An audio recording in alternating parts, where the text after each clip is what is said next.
quick exportable product from your kitchen. You don't even need to go and start going to the Dawano market, start going to Makurdi, start going to Sokoto, start going to Katsina, start going to Jalingo. Okay, from your kitchen there and then with your small money, what are the quick things that you can export from your kitchen, okay, to Nigerians in diaspora?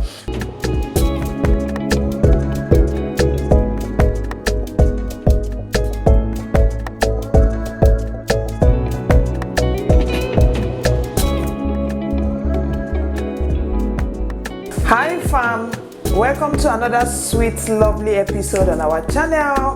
Last week we discussed how you can start a small export business, even though I don't recognize it as export, but most of you say I should call it export. I should not be calling it smuggling, okay? But I promise you that today I'm going to give you a list of items that you can quickly export from your kitchen, so that as you grow from just getting used to cross-border trade, getting used to collecting money in dollars, getting used to shipping, getting used to the supply chain, how you can navigate and all that, as you go along the journey, it will be easier for you to properly settle into formal export. Okay, so just like I promised you last week, that this week I'm going to give you 10 quick exportable products from your kitchen.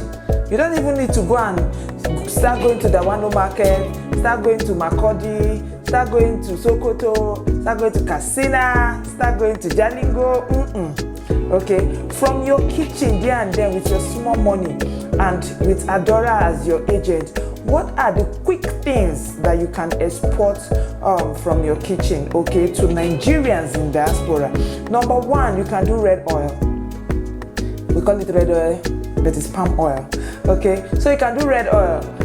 Nigerians a lot, we too like red oil. Even all those restaurants, all the egusi soup that they cook, all the ogbono soup, all the edikainko, all the ofe sala, onugu, everything is red oil, okay, palm oil.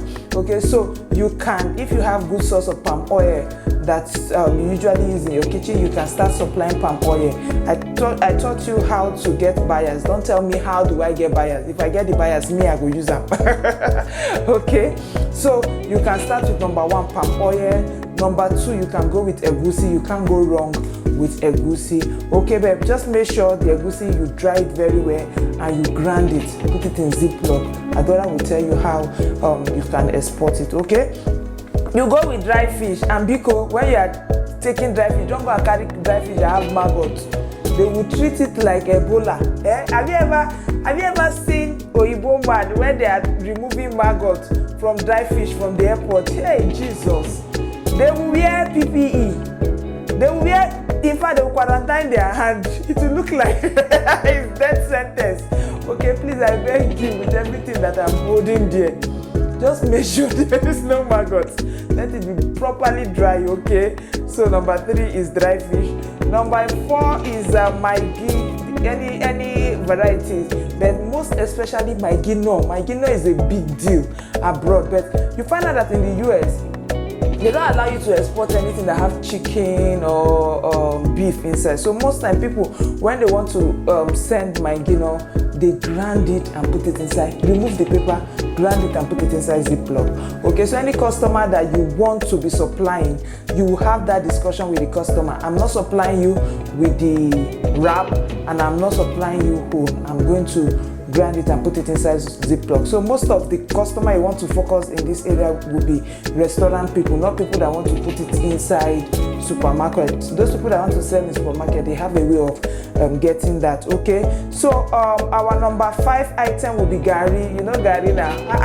You know how send gari to where Nigeria dey. You know how speak the English. You see they talk like, you see they talk sure. Nigerians will eat burger, eat McDonald's, eat everything. They'll say, oh boy, since I come this time, no white gari.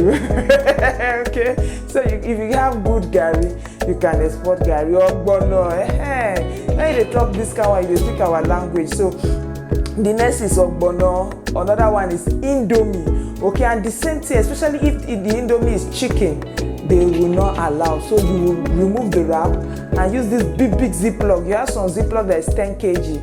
You have some Ziploc that is 20. You even have Ziploc that is 20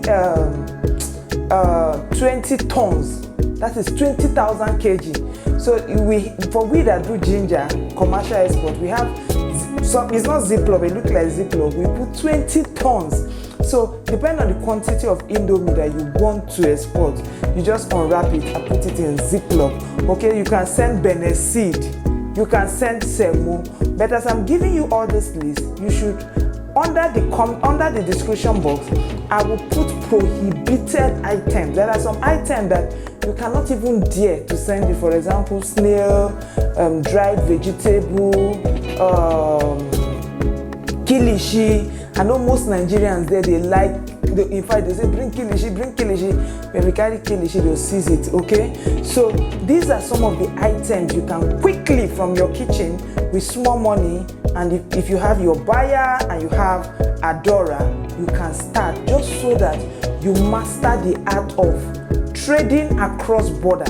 Just so you master the art of your mind accepting dollars, because some people when they say dollar, they look like, so even if it's $100, $200, so that you get used to it, okay? Just so that you master the art of if somebody is supplying you palm oil, the person is doing one corner, you understand the system, okay? By the time you've mastered this, you can now begin to say, okay, I have done this informal export enough. Now I want to go into the proper thing. I have what it takes. I have the financial backing. I have I've done the training. I know where to exchange my money. I know at what rate. I know how to supply. So for example, if you are sending palm oil through this informal means, and the demand now gets bigger. Imagine you have to send a container of palm oil, okay, and you have already mastered this art. You know how to get it cheaper. You know the trustworthy supplier that will supply you good original palm oil. You know the buyers that are buying 500 rubber, 200 rubber, 100 rubber. You see, you have already established your buyers. You have established your supplier. You have established where you change your dollars. You have established the shipping line. So you see that it's easier for you to cross from the informal sectors to the formal sector. So quickly again, these are the quick exportable products from your kitchen. Red oil, which is palm oil, egusi, dry fish, Maggi. It can be Maggi star, it can be Maggi, it can be Reiko. But I know that no is a big deal abroad. Gari, ogbono, Indomie, Benin seed, semo. I'm going to drop some few items that I know that is a no-no. They will never allow you to take it into the US. I hope this list is useful to you. For those of you that have been telling me I want to start export, but it's too big, this is a very good place for you to start. Start small, get all your documents ready, get your CAC certificate ready, start crossing from informal export, or start crossing from smuggling to formal export, and God will see all of us through. I hope this video is useful to you, and I hope to see you next week, same time, on the same channel. Thank you and have a blessed day. Bye.